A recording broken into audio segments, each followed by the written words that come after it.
ఇన్వెస్టర్లు చాలా వరకు ప్రెస్టీజ్ ఇష్యూ అనేది చూస్తూ ఉంటారు కదా. లైక్ మనకి ఇండివిజువల్‌గా అయితే ప్రతిసారి ఇలా గ్రోత్ కనిపించాలి. అండ్ కంపెనీలకు సంబంధించి కూడా ఎవ్రీ క్వార్టర్ రిజల్ట్ కూడా గ్రోత్ అనేది కనిపించాలి. కంట్రీస్ కూడా అంతే, మాకు వృద్ధి ఇంత ఉంది అనేది చాలా గొప్పగా చెప్పుకుంటే తప్ప, లేకపోతే ఒక చులకన అయిపోతాం, పలచన పడిపోతాం అనే ఒక ఫీల్ అవును. ఉంటుంది కదా. అవును. సో ఇది మన దగ్గర ఉండేటువంటి సైకాలజీయా? వరల్డ్ వైడ్‌గా కూడా ఇదే సైకాలజీ ఉందా? సో గ్రోత్ కావాలి అని కోరుకోవటం మానవ సహజం. ప్రతి ఒక్కళ్ళు అభివృద్ధి చెందాలి, ఎంతో కొంత ఇయర్ ఆన్ ఇయర్ గ్రో అవుతూ ఉండాలి, జీతం పెరగాలి, లైఫ్ స్టైల్ పెరగాలి, దానికి తగ్గట్టుగా savings కూడా పెరగాలి అని ఒక మైండ్ సెట్ ప్రతి ఒక్కళ్ళకు ఉంటుంది. డెఫినెట్గా దేశాలన్నీ కూడా అదే ఆస్పెక్ట్స్లోనే పనిచేస్తూ ఉంటాయి. సో కాకపోతే ఇప్పుడు ఒక కంట్రీ ఆర్గనైజ్ చేసే విధానాలు వేరుంటాయి, మనం ఒక ఇండివిజువల్గా ఆర్గనైజ్ చేసే విధానాలు వేరుంటాయి. Countries were ruled by rule book. అక్కడ ఏవైతే నియమాలు ఉంటాయో ఆ రూల్ ప్రకారం అవి నడుస్తూ ఉంటాయి. అక్కడ హ్యూమన్ ఎమోషన్స్కి స్కోప్ తక్కువ, బికాస్ అక్కడ రూల్స్ ఉంటాయి. కానీ అదే మన ఇండివిజువల్ లైఫ్స్లోకి వచ్చేసరికి రూల్ బుక్ ఉండదు, మన జీవితం అంతా ఎమోషన్స్ తోటే నడిపేస్తూ ఉంటాం. సో దేశాలు ఎదుగుతుంటాయి కానీ మనుషులు మాత్రం ఎదగరు. నేను ఎప్పుడు ఒక మాట చెప్తూ ఉంటాను, మనకి ఒక సేయింగ్ ఉంది, దేశం అంటే మట్టి కాదే, దేశం అంటే మనుషులోయ్ అని. భారతదేశం ఎదుగుతోంది కానీ ప్రజలు ఎదగట్లేదు. మట్టి తలసరి ఆదాయం గురించి మాట్లాడుకుంటుంటాం, అది కాదా కన్సిడర్ చేయాలి? Definitely it is not increasing significantly. So ఎంతవరకు మనకు వచ్చేటువంటి ఈ జీతాలతోటి ఒక మనిషి రిటైర్ అవ్వగలుగుతాడు? గుండెల మీద చెయ్యేసుకొని నేను పని చేయకుండా నేను రిటైర్ అవ్వగలుగుతాను, నాకు ఆ శక్తి ఉంది అని ఎంతమంది చెప్పగలుగుతున్నారు? తలసరి ఆదాయం నిజంగా సరిపడా వస్తుంది అని అంటే ప్రతి ఒక్కరికి ఆ ధైర్యం ఉండాలి కదా. దేశం ఎదుగుతోంది బికాస్ స్ట్రాంగ్ రూల్స్ ఉన్నాయి, కానీ మన జీవితంలో మనం ఎందుకు ఎదగలేకపోతున్నాం? మన నియమాలతోటి మన జీవితాన్ని నడపం, మనం ఒక ప్రణాళిక తయారు చేసుకొని దాంతో మన జీవితాన్ని నడపం. కేవలం మన జీవితంలో ఉండేటువంటి ఎమోషన్స్ తోటి మనం చేయాల్సిన పొరపాట్లన్నీ ఎంగేజ్లో చేసేస్తాం. మనకి తీరా అనుభవం వచ్చే టైంకి పనిచేసే ఓపిక ఉండదు, పని ఎవరివ్వరు, జీతము రాదు. సో ప్రతి మనిషికి 60 ఏళ్ళు 50 ఏళ్ళు వచ్చేదాకా దానికి సంబంధించిన ఆ బ్రెయిన్ ఓపెన్ కాదు. సో అందుకే ప్రతి ఒక్కళ్ళు ఎర్లీ ఏజెస్ నుంచే కొన్ని నియమాలను పెట్టుకోవాలి. అసలు నాకు వచ్చేటువంటి జీతంలో నుంచి నేను ఇన్వెస్ట్మెంట్స్ ఏ విధానంలో పెట్టుకోవాలి? ఇన్వెస్ట్మెంట్ పెట్టడం అని అంటే ల్యాండ్ కొనటము నో, దాన్ని ఇన్వెస్ట్మెంట్ అని ఎట్లా అంటారు? అసలు ఇన్వెస్ట్మెంట్ అంటే ఏంటి? మన భవిష్యత్తులో రాబోయేటువంటి అవసరాలకి ఉపయోగపడే విధంగా ఉండేదాన్ని యాక్చువల్గా ఇన్వెస్ట్మెంట్ అంటారు. మన జీవితం యొక్క గమ్యం ఏంటి? వెల్త్ క్రియేట్ చేయటమా? మన జీవిత గమ్యం మన జీవితంలో రాబోయేటువంటి అవసరాలని పర్ఫెక్ట్గా ఎగ్జిక్యూట్ చేయడానికి ఉండేలాగా చూసుకోవటం. ఇప్పుడు మీరు పిల్లలకు చదువుల కోసం డబ్బులు కావాలనుకుంటున్నారు, పెద్ద బడ్డనే కదా. మనిషి జీవితంలో ఉండే పెద్ద ఖర్చులు ఏముంటాయండి? పిల్లల ఎడ్యుకేషన్, హాస్పిటల్, హెల్త్, అంతే కదా. అండ్ ఇంటూ మ్యారేజ్, ఇవి మేజర్ ఎక్స్పెన్సెస్ ఒక మనిషి జీవితంలో. మనిషి జీవితం సంపాదించే దాంట్లో డబ్బులు మెజారిటీ 50% అండ్ మోర్ దానికే పోతాయి కూడా, దాచిపెట్టే అక్కడికే పోతూ ఉంటాయి. మీకు ఇక్కడ నా దగ్గర ల్యాండ్ ఉంది, మా అబ్బాయికి కాలేజీలో సీట్ ఇవ్వమంటే ఇస్తారా? లేదు లేదు. నా దగ్గర ల్యాండ్ ఉంది, నాకు హాస్పిటల్లో బిల్లు పే చేయను అని అంటే కుదురుతుందా? What we need cash asset. So basic investment పెట్టేటప్పుడు మనం దేనికి పెట్టుబడి పెడుతున్నాం, సో దానికి సూట్ అయ్యేటువంటి ప్రోడక్ట్ ఏంటి, వీటిని అర్థం చేసుకొని పెట్టుబడులు పెడితే maybe it will work it out. అభివృద్ధి అనేది ప్రతి జీవితంలో most common element. It is a nature's law. అందరు ఎదగాల్సిందే, ఎదుగుతారు కూడా. కానీ ఎదుగుతామా ఓడిపోతామా అనేది మనం రాసుకునేటువంటి మన రూల్ బుక్ మీద డిపెండ్ అయి ఉంటుంది. జీవితంలో ఒక్కడే ఎదుగుతాడు, నియమాలు పెట్టుకున్నవాడు.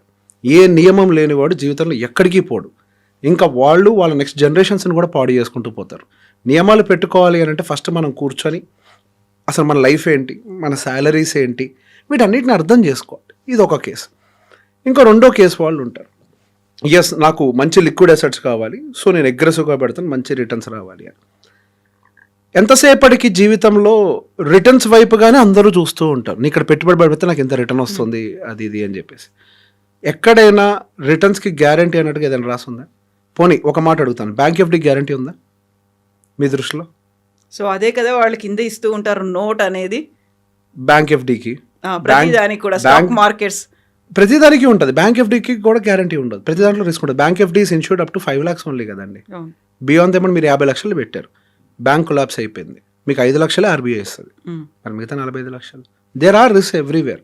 సో మన ఇన్వెస్ట్మెంట్స్ పెట్టేటప్పుడు రిస్క్ని దృష్టిలో పెట్టుకొని, ఇప్పుడు పిల్లడు ఎడ్యుకేషన్ ఉంది 2 yearsలో.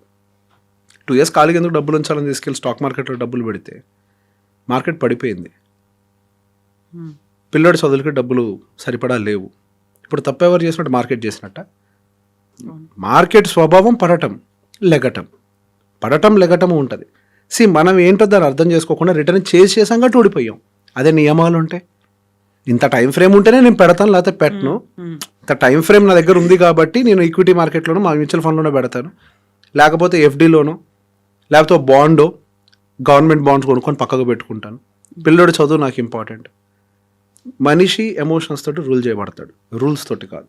ప్రభుత్వాలు ఎదుగుతాయి, గవర్నమెంట్ ఎదుగుతూనే ఉంటుంది. కంట్రీస్ విల్ గ్రో, నాట్ అస్. మనం ఎదగాలి అంటే నియమం కావాలి. Growth is possible but with rules. మనం ఎదగాలి అనుకున్నప్పుడు ఒక జీతం అనే దాని మీద కూడా ఆస్పెక్ట్ అనేది ఉంటుంది. 100%. ఎస్, నాకు జీతం పెరుగుతోంది, జీతం ఎక్కువ అయింది అనుకున్నప్పుడు సేవింగ్స్ అనేది డైరెక్ట్గా ప్రపోర్షనేట్గా కనిపించట్లేవు, డిక్లైన్డ్గా ఉంటున్నాయి అనేది నిజమేనా? అది జీతం పెరిగితే సేవింగ్స్ తగ్గిపోతున్నాయి, ఎందుకలా? మీరు చెప్పిన మాట 100% కరెక్ట్ మేడం. మనిషికి జీతం పెరగాలనేది ఒక మాట చెప్పారు కదా, నేను ఇందులో దీనికి ఇంకొక వర్డ్ కూడా యాడ్ చేస్తాను. మీరు ఆ మాట అన్నప్పుడు నాకు ఐడియా వచ్చింది. అది మనిషి జీతం పెరుగుతుందని మీరు అన్నారు చూసారా, నిజంగా మనిషి జీతాలు కావాల్సినంత పెరగట్లేదు. I will tell you why. అది ప్రభుత్వం ఎవరైనా నిందించడం కాదు, మనం నిందించుకోవడం. ఇప్పుడు టైం మనము మన కెరియర్ మీద ఫోకస్ పెట్టి టైం అక్కడ ఇన్వెస్ట్ చేసి దానికి కావాల్సిన కోర్సు లేదా పర్సనల్ ట్రైనింగ్ ఏదో తీసుకుంటే జీతం ఆటోమేటిక్గా పెరుగుతుంది. ఎంతమందికి వచ్చే జీతాలు వాళ్ళ లైఫ్కి సరిపడా వస్తున్నాయి? మార్కెట్లో స్కిల్ అవసరం చాలా ఉంది, ఉద్యోగాలు లేవు అంటారు, స్కిల్డ్ లేబర్ కావాలని ఎదురు చూస్తున్నారు. అంతే కదా, ఉద్యోగాలు లేక కాదు, స్కిల్డ్ కావాలి. అన్స్కిల్డ్ ఎక్కువ ఉన్నారు. అందరూ వేస్ట్ చేసే టైం ఎక్కడ ఉంటుంది అని అంటే, నాకు వచ్చే జీతంలోంచి నేను డబ్బులు పెట్టుబడి పెడితే ఎక్కడ ఎక్కువ రిటర్న్ వస్తుంది అని చెప్పేసి దాని మీద ఎక్కువగా టైం వేస్ట్ చేస్తున్నారు. సో ఈ జర్నీలో ఏమవుతుంది, వాళ్ళు పెట్టే ఆ 10 రూపాయల మీద ఎక్కువ టైం స్పెండ్ చేస్తున్నారు rather than creating more income for them self. First అసలు మనం పెట్టుబడులు పెట్టాలి అని అంటే మనకి ఇన్కమ్ ఉండాలి. మన వెల్త్ క్రియేషన్ పెరగాలి అని అంటే మనం ఇన్కమ్ పెరగాలి. మనం ఫోకస్ ఎక్కడ పెట్టాం? ఆ ఇన్వెస్ట్మెంట్స్ మీద, స్టాక్ మార్కెట్స్ మీద రాంగ్ ప్లేస్లో ఫోకస్ పెట్టాం. మీరు ఫోకస్ పెట్టినా పెట్టకపోయినా మ్యూచువల్ ఫండ్లో డబ్బులు పెడితే దాని పని చేసుకుంటుంది. You have nothing to do. మీరు ప్రతిరోజు దాన్ని ఓపెన్ చేసి చూసి చేసేది కూడా ఏమి ఉండదు. కానీ అక్కడ టైం వేస్ట్ చేస్తూ పోగొట్టుకునే వాళ్ళ సంఖ్య చాలా మందిని ఈ మధ్య గమనిస్తున్నాం. ఇప్పుడు మీరు చెప్పిన పాయింట్లోకి వస్తాం. ఇప్పుడు జీతం పెరిగే కంటే ముందే మనం ఈఎంఐ కమిట్మెంట్స్ పెట్టేసుకుంటాం. వచ్చే సంవత్సరం నాకు శాలరీ హైక్ వస్తుంది కదా, సో నేను ఎట్లయినా నాకు కొద్దిగా క్యాష్ మిగులుతుంది కాబట్టి I will have a commitment అని ఫిక్స్ అవుతున్నారు ముందే. So you are fixing the commitment towards what? A physical materialistic things. ఒక కారు, టీవీనో, house renovation, house, materialistic things వైపుగా యు ఆర్ ఫిక్సింగ్ ఇట్. ఎప్పుడైనా మెటీరియలిస్టిక్ థింగ్స్ కాకుండా బాధ్యతల వైపుగా ఆలోచించే ప్రయత్నం చేశారా? బాధ్యతలు అంటే ఏంటి? అరే నాకు పిల్లలు ఉన్నారు, వాళ్ళు ఎదుగుతున్నారు, ఇప్పుడంటే నాకు జీతం వస్తుంది కాబట్టి నేను 1 లక్ష రూపాయలు ఫీజు కడుతున్నా. ఇంజనీరింగ్కి వెళ్తారు, ఇంజనీరింగ్కి వెళ్ళినప్పుడు సంవత్సరానికి 5 లక్షల దాకా కట్టాలి. మరి ఇప్పుడు నేను 1 లక్ష రూపాయలు కడుతుంటే నాకు రూపాయి మిగలడం కష్టంగా ఉంది. మరి అప్పుడు నేను 5 లక్షలు ఎట్లా కట్టాలని ఒక ఆలోచన చేశారా?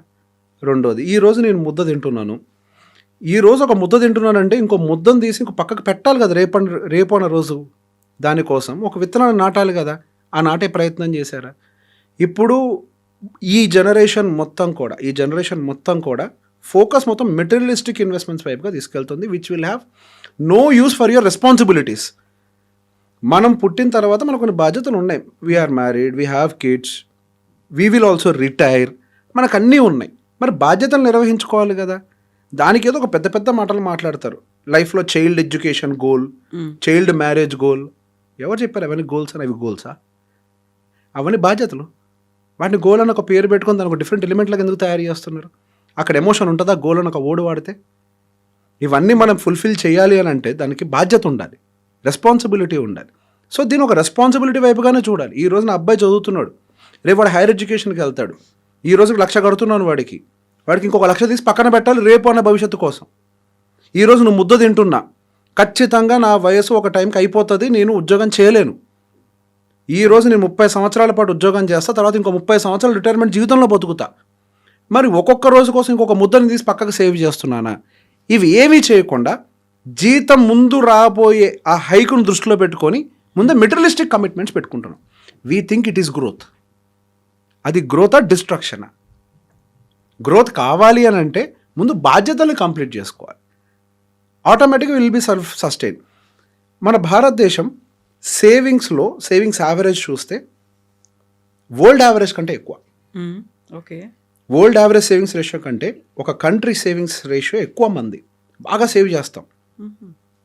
ఎక్కడ అనంటే ఒక ల్యాండ్లో, ఒక ఇంటి మీద, they are also treated as an investments. So అక్కడ చేస్తూ ఉంటాం. ఒక ఎఫ్డీలోను, ఒక ఇన్సూరెన్స్లోను అక్కడ సేవ్ చేస్తూ ఉంటాం.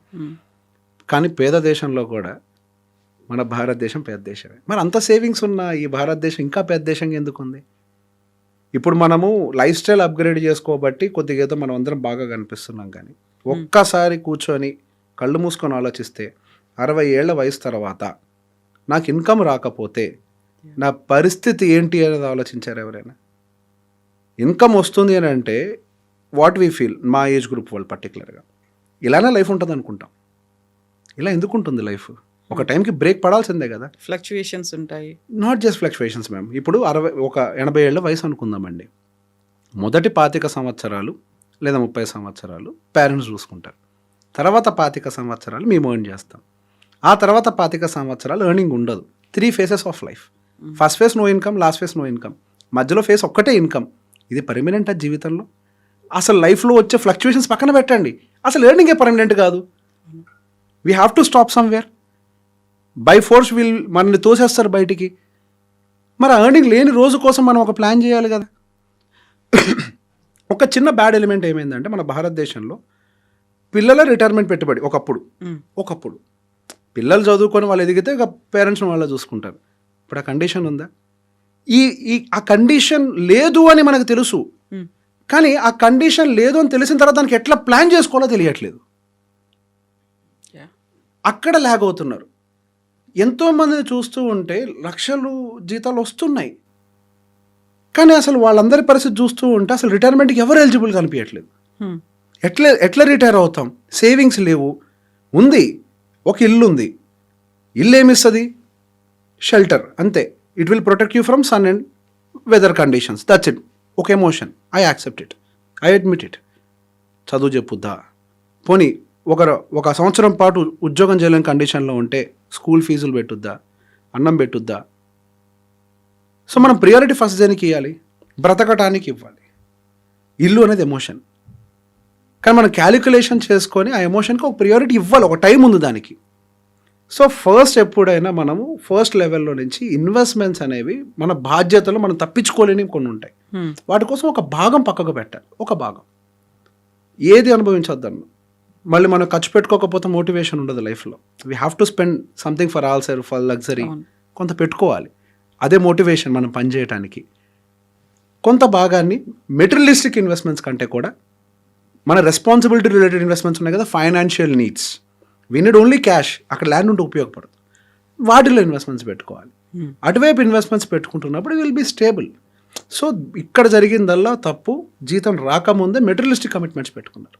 అది బానిసత్వంగా మారింది. ఒక్కసారి ఆ లూప్లోకి వెళ్తే బయటికి రావడం సాధ్యం కాదు. ఓకే. ఇప్పుడు చాలామంది 40 ఏళ్ళు దాటేస్తాయి. వాట్ ఈస్ ద సొల్యూషన్ అంటే there is no solution. It's all over. ఇంకెంత పని చేస్తారు? ఇంకో 10 ఏళ్ళు చేస్తారేమో మీరు. ఏదైతే యాక్చువల్గా స్వీట్ ఇయర్స్ ఉన్నాయో, ఎర్లీ ఏజెస్, అవన్నీ అయిపోయినాయి. You already have 10 years. 10 yearsలో ఏం సాధిస్తాం? ఇప్పుడు మన జీవితం 100 ఏళ్ళు ఉండొచ్చు, కానీ సంపాదించే వయసు ఇంకో 10 ఏళ్ళే ఉంది. We can do anything. Early ages నుంచి ప్లాన్ చేసుకోకపోతే దెర్ ఇస్ నో ట్రీట్మెంట్. ఇది ఎట్లాంటిది? రోగం లాంటిది. రోగం రాకముందే మనం కనుక కొద్దిగా ఫిట్గా ఉండే ప్రయత్నం చేసి రోగమే రాదు. Prevention is better than cure. You said right. అదే కొద్దిగా స్టార్టింగ్ స్టేజ్లో మనం ప్రయత్నం మొదలు పెడితే మెడిసిన్స్తో తగ్గుద్ది. ఇంకొంచెం ముదిరాకెళ్తే ఆపరేషన్తో తగ్గుద్ది. ఇక 45 ఏళ్ళు వయసు వచ్చిన తర్వాత ఇంకా అయిపోయింది, అది ముదిరిపోయింది. Just postponing the bad result. టాబ్లెట్లు వేసుకుంటాం మనం, అంతే. అంతకుమించి ఏమి ఉండదు. సో దీన్ని ఆ కోణంలోనే చూడాలి. సో ఇల్లు కొనొద్దాను, కొనాలి, దానికి ఒక టైం ఉంది. ఇల్లు కొనాలి అనే దాంట్లో కూడా మీరు ఒక ఎమోషన్ అన్నప్పుడు కూడా ఒక ఫీల్ ఏంటంటే నేను రెంట్ హౌస్లో ఉన్నదానికంటే ఎవరికో ఇండివిజువల్ పర్సన్కి రెంట్ హౌస్ పేరుతో అక్కడ రెంట్ కడుతున్నాను.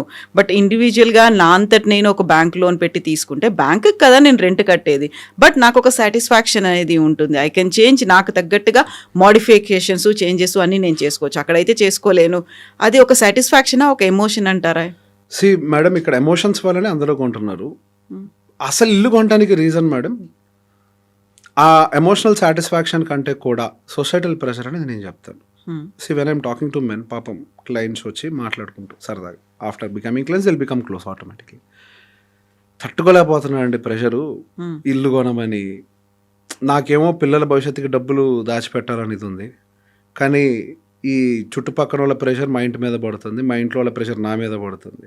ఏం చేయాలో అర్థం కావట్లేదు, అసలు ఇరుక్కుపోయినట్టుంది మా పరిస్థితి అని చెప్పేసి నార్మల్గా వాళ్ళు షేర్ చేసుకుంటూ ఉంటారు. So then I understood majority of the కేసెస్లో సొసైటల్ ప్రెషర్ వల్ల జరిగినాయి. Initial stage is a growth phase అండి. ఇప్పుడు మనం ఒక ఇల్లు కడతాము, దాని అండర్లయింగ్ ఉండే భూమి విలువ పెరుగుతుంది, కానీ కాంక్రీట్ విలువ it has to come down. దానికి ఇంకొక ఆప్షన్ లేదు. ఓకే సరే, మనం బ్యాంక్ కూడా కడుతున్నాం కదా, డిప్రిషియేట్ అయితే అప్రిషియేట్ అయితే ఏంటి, మనం ఎట్లయినా రెంట్ కట్టాల్సింది, అక్కడ కడుతున్నాం అనేది మీ ఆర్గ్యుమెంట్. రెంట్ కడితే ఎంత కడతామండి? 1 కోటి రూపాయల ఇంటికి 20,000 లేదా 25,000, అంతే కదా. 1 కోటి రూపాయల ఇంటికి ఈఎంఐ కట్టాలంటే 90,000. ఎక్కడ 25,000, ఎక్కడ 90,000 అండి? ఇప్పుడు వీడికి రెంట్ మనం 25,000 కట్టాల్సి వస్తుందని ఒక దాంతో మనం వాడికి 90,000 కడుతున్నాం. ఎర్లీ ఏజెస్లో వచ్చే జీతం ఎంత? మీ మెజారిటీ ఆఫ్ ద కమిట్మెంట్ ఎక్కడికి వెళ్ళిపోతుంది? మీరు 1 కోటి రూపాయలు లోన్ తీసుకుంటే 20 సంవత్సరాలు ఇంకో 1 కోటి రూపాయలు వడ్డీ కడతారు అక్కడ. అది తీసుకోవడం తప్పను, దానికి తీసుకునే మెథడాలజీ ఉంటుంది, తీసుకోవడానికి తప్పను. కానీ వయసు, ఎర్లీ ఏజెస్ శాలరీస్ తక్కువ, 2 లక్షల జీతం వస్తుంది అనుకుందాం, అందరికీ రాదు, వస్తుందని అనుకుందాం. 90,000 ఈఎంఐకి పోతూ ఉంటే ఇంకా పిల్లల్ని చదివించుకుంటూ వాళ్ళు బతుకుతూ వాళ్ళకి కావాల్సిన కార్లు కొనుక్కుంటూ ఇంకే భవిష్యత్తు కోసం ఏం పెట్టుబడి పెడతారు? అదేంటి మళ్ళీ భవిష్యత్తులో మనకి జీవితంలో ఇల్లు కొనలేము, ఇంటి రేట్లేము ఆకాశాన్ని అంటున్నాయని మాట్లాడతారు. ఒక ఇటుక రేటు కూడా పెరుగుద్దండి, పార్ట్ ఆఫ్ ఇన్ఫ్లేషన్. మన ఏదో పెరిగిపోతుంది అని భయపడద్దు. మీరు ఆ డబ్బుల్ని ఇల్లు కొనుక్కునే బదులు ఎక్కడైనా మీకు నచ్చిన దాంట్లో ఇన్వెస్ట్మెంట్స్ పెట్టుకున్నా కానీ అది కూడా పెరుగుతుంది కదా rate. It can afford the future value కదా. ఇప్పుడు 90,000 మీరు కట్టాలని అనుకుంటున్నారు, ఒక ఎడ్యుకేషనల్ పర్పస్ ఒక ఉదాహరణ చెప్తాను. 25,000 రెంట్ కట్టుకొని బ్యాలెన్స్ది ఏ మ్యూచువల్ ఫండ్లోనే ఎస్ఐపి చేసుకుంటే you will have a proper liquid asset కదా. గతంలో మేడం మనకి సెటిల్మెంట్ అనేది ఎప్పుడు డిక్లేర్ చేసేవాళ్ళు పేరెంట్స్, పిల్లల పెళ్ళిళ్ళు చేసేసి ఫైనల్గా ఇది సెటిల్డ్ అని డిక్లేర్ చేసేవాళ్ళు. ఇప్పుడు కర్మ కొద్ది అది ఎట్లా మారింది?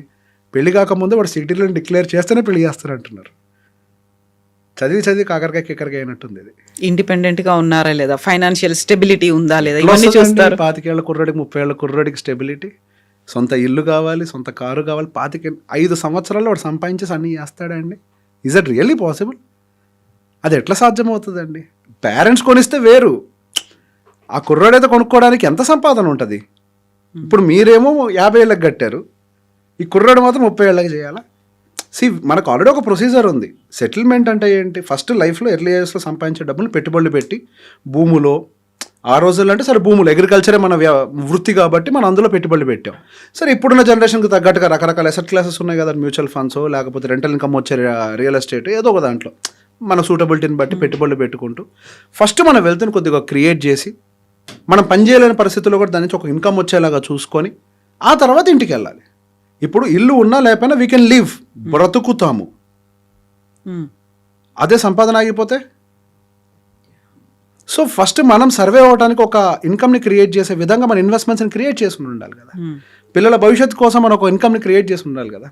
ఎర్లీ ఇయర్స్లో ఇల్లు కొన్నారండి, ఓకే, రేపు పిల్లల హైయర్ ఎడ్యుకేషన్కి వచ్చింది, లోన్కి వెళ్తాం కదా, మళ్ళీ ఎప్పుడు బయటపడతారండి ఆ ట్రాప్లో నుంచి? So loan is the pressure అంటారా, లేకుంటే పిల్లలు మంచి చదువుకోవాలి అనే దాంతో ఒక ప్రేమ కనిపిస్తుంది? న్యూ లగ్జరీ ఏంటో తెలుసా మేడం? ఇప్పుడు డెట్ ఫ్రీ లైఫ్, అప్పు లేని జీవితమే న్యూ లగ్జరీ. ఓకే,